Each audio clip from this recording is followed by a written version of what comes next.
The air in our old farmhouse was thick with the scent of decay and desperation. It wasn't just the wood rot in the floorboards or the dust on forgotten heirlooms. It was the slow, crushing decay of hope. Our family, once a proud pillar of the community, was now a crumbling dynasty, besieged not by armies, but by foreclosure notices and mounting medical bills that piled up like relentless enemy soldiers at our gates. Each morning my father would stare out at the fallow fields, his shoulders slumped under the invisible weight of a legacy he could no longer sustain. He had inherited the farm from his father, who had inherited it from his. Now it was a kingdom of dirt and debt. The land that had fed us for generations was threatening to swallow us whole, a silent, unforgiving monarch demanding a tribute we no longer had. My mother's illness was the cruelest tax of all. The doctors spoke in hushed, expensive tones, their words painting a bleak picture that could only be brightened by shades of green we hadn't seen in years. We sold the tractor, then my grandmother's jewelry, each sacrifice a small piece of our history, traded for a few more precious days of borrowed time, a temporary ceasefire in a war we were destined to lose. The silence at the dinner table was a heavy shroud. We'd eat meager portions of canned goods, the clinking of forks against plates, the only sound in a house that once echoed with laughter. I watched the lines on my parents' faces deepen, etched by worry and sleepless nights. They were trying to protect me from the worst of it, but the truth was a ghost that haunted every corner of our home. It was in this suffocating stillness that the seeds of a radical idea began to sprout. When every conventional path leads to ruin, when every prayer goes unanswered, the mind starts to wander down forbidden roads. A desperate situation doesn't just call for desperate measures. It creates an entirely new map of morality, where the unthinkable slowly, terrifyingly, starts to look like the only way out, the one final revolutionary act. The final blow came not as a loud explosion, but as a quiet, crisp envelope in the mailbox. The official seal of the county bank was a death sentence for our way of life. It spoke of auctions and final dates in a cold, impersonal language that didn't care about the generations of sweat and soul we had poured into the soil. That piece of paper was the catalyst, the spark that ignited the dry tinder of our despair. That same afternoon, a call from the hospital delivered a second volley. My mother's condition had worsened, and the experimental treatment they suggested came with a price tag that sounded like a cruel joke. It was a number so astronomical it might as well have been the distance to a star. We were no longer just fighting to save a farm, we were fighting to save a life, and the treasury was empty. My father shattered. I watched him, a man I'd always seen as an unmovable oak, crumble into a pile of splinters. He sat at the kitchen table, his head in his hands, defeated. The revolution couldn't be fought with tired hands and broken spirits. It needed a leader, and in that moment of absolute darkness, I knew it had to be me. I had to find a different path. The offer arrived like a whisper in a hurricane. It came through our town's old lawyer, a man who dealt in secrets and last resorts. He spoke of a client, a wealthy recluse named Julian Croft, who was known for his eccentric and highly specific arrangements. The proposal was simple, brutal, and completely insane. He would clear every debt and secure my mother's medical care for the rest of her life. The price was not money. The price was me.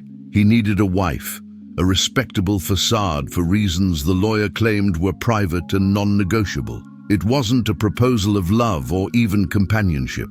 It was a contract, a merger of his fortune with my desperation.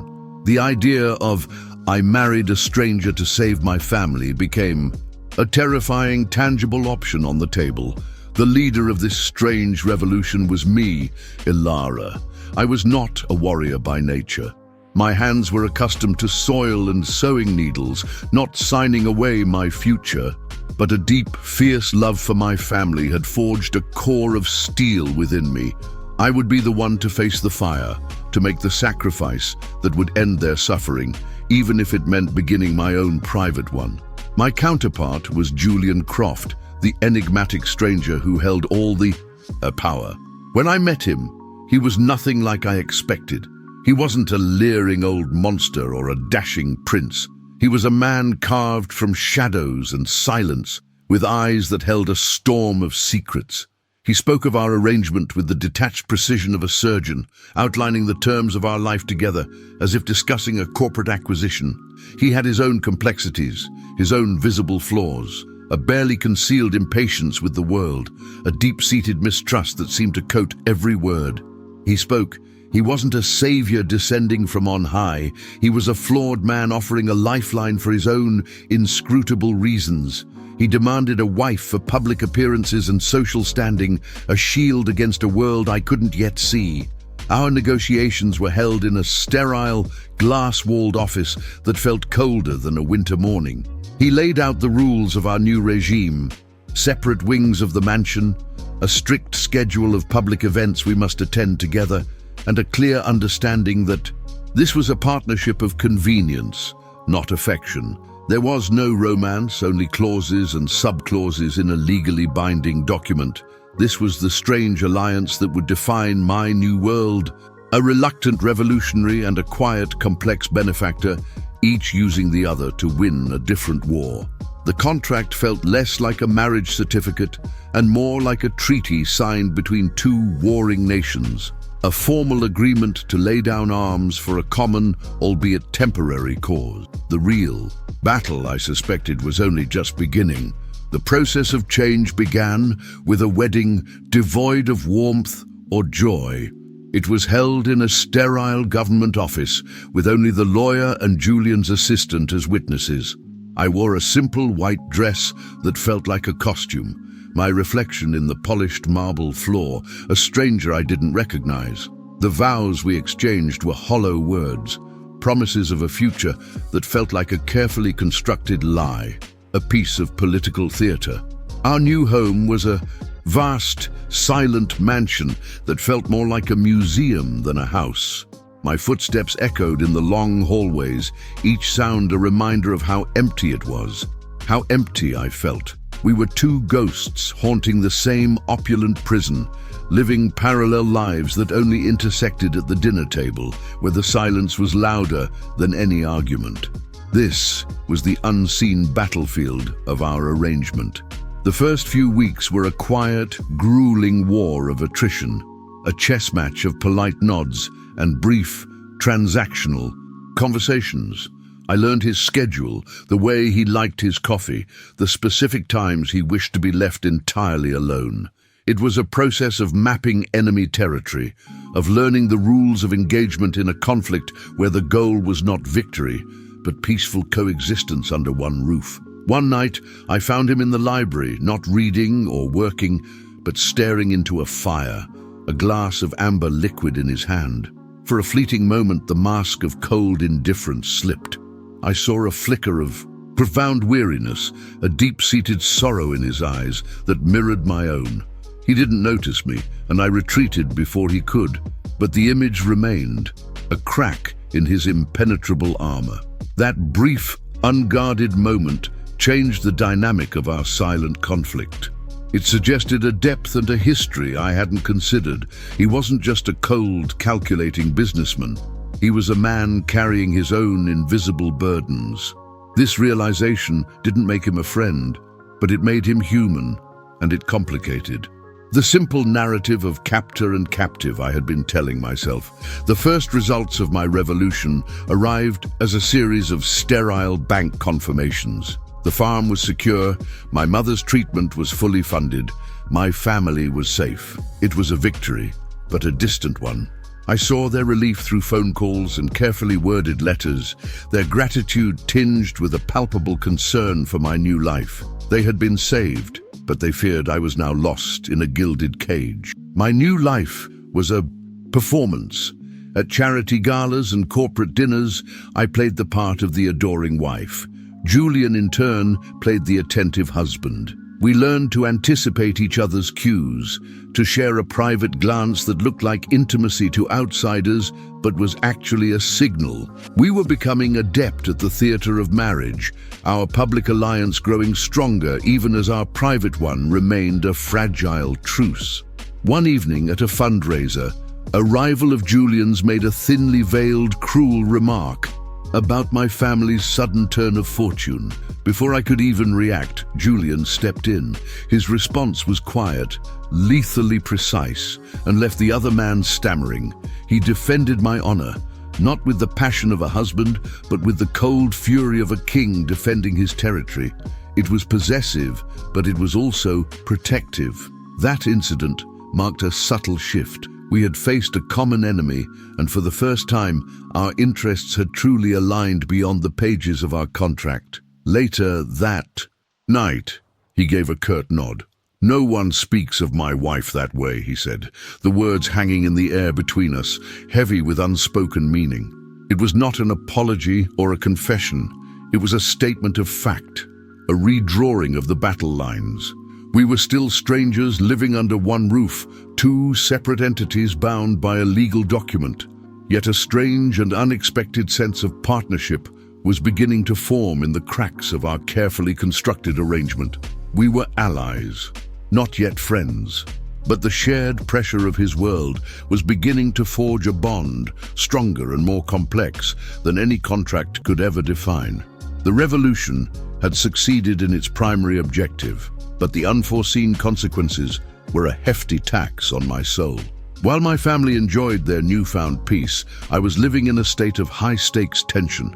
Julian's world was a labyrinth of corporate intrigue, powerful rivals, and unspoken threats. The peace I had bought for them came at the price of my own. Trading a simple struggle for a complex and dangerous one, I felt profoundly isolated, a ghost from another world. My old friends couldn't understand my new life, their conversations about local gossip and everyday worries feeling like a foreign language. I had saved my past, but in doing so, I had completely severed my connection to it.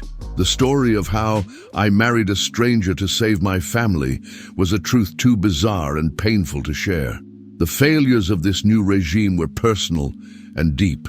I had freedom from financial worry, but I had lost the freedom to be myself. Every dress I wore, every word I spoke in public was scrutinized and calculated. I was no longer Ilara, the farmer's daughter. I was Mrs. Croft, a carefully curated asset, a beautiful piece of property designed to reflect my husband's status and power. The real threat when it came was not from within our fragile truce, but from outside. A business deal went sour, and Julian's chief rival began to see me not just as a wife, but as a vulnerability. Vague threats escalated into unsettling events.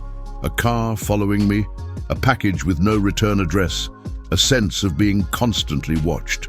The dangers of his world were no longer abstract. Suddenly, the cold walls of the mansion felt less like a prison and more like a fortress. The man who had been my figurative captor was now my only protector. We were forced into a proximity that our contract had never intended, our survival now mutually dependent. The artificial piece of our arrangement was shattered, replaced by the terrifying reality of a shared and very present danger. The external threat redefined the terms of our victory. The carefully maintained distance between us collapsed out of necessity. We spent late nights in his study, not as husband and wife, but as strategists. He would unroll blueprints of the estate, pointing out security blind spots, and I, with a farmer's practical eye, would notice details he missed. Our separate skills began to weave together into a single defense. He started sharing pieces of his past, not as confessions, but as crucial intelligence. He explained the history with his rival, the betrayals and business deals that had led to this moment. In his stories, I saw the lonely, driven boy who had built an empire to protect himself from a hostile world. My perception of him shifted from a cold benefactor to a deeply wounded man who had built his walls even higher than my own. One evening, after a particularly Stressful day, I found him slumped in a chair, the facade of control completely gone. I did something that wasn't in our contract. I made him a cup of tea, the way my mother used to make it for my father after a long day in the fields. He took it without a word, but the look in his eyes was a silent acknowledgement of a treaty being rewritten. The victory was no longer about money or security. It was about surviving the night. It was about the quiet trust that grew between us as we navigated the danger together. In a moment of crisis, when his rival tried to use my family against him, I was the one who outsmarted them, using my knowledge of my small town to protect both them and him. I was no longer a pawn. I was a queen, defending her board. The marriage, born of desperation and designed as a business transaction, was being forged into something real in the fires of adversity. We were no longer just allies of convenience. We were partners. The love hadn't come from a fairy tale romance, but had been built piece by piece through shared risk, mutual respect, and the surprising realization that we were stronger together than we ever were apart. The legacy of my choice is far more complex than I could have ever imagined. The headline, "I married a stranger to save my family," fails to capture the intricate reality of the life that followed. Yes, my family was saved. The farm is thriving under my younger brother's care, and my mother's health is stable. That initial desperate goal was achieved, a revolutionary victory that changed the course of our family's history. But the true outcome was the transformation of my own life and of Julian's. We defeated the threat from his rival, not just through his power, but through our combined wit. In the aftermath, the silence between us was no longer empty, but filled with a comfortable understanding. The separate wings of the mansion became a single home, our lives fully merging in a way our contract never foresaw. We never undid the arrangement. There was no need. The marriage of convenience had, against all odds, become a marriage of deep, quiet love and unwavering partnership. A love not born of passion and poetry, but forged in crisis and tempered by respect. It wasn't the life I ever dreamed of, but it became a life I wouldn't trade. I found my strength not in spite of my sacrifice, but because of it. The revolution I started to save my family ended up saving two people. Me, from a life of quiet desperation, and Julian, from a life of lonely, gilded isolation. We built a new kingdom together, not on the fallow fields of my family's farm, but within the walls of our shared home, founded on the unlikely pillars of a business contract and a common threat. My story is a testament to the fact that sometimes the most radical act can lead to the most unexpected peace. It was a gamble that paid off in a currency I didn't even know existed. What do you think? Can a choice made for all the wrong reasons ever lead to the right ending? Let me know your thoughts in the comments below, and don't forget to subscribe for more stories of transformation.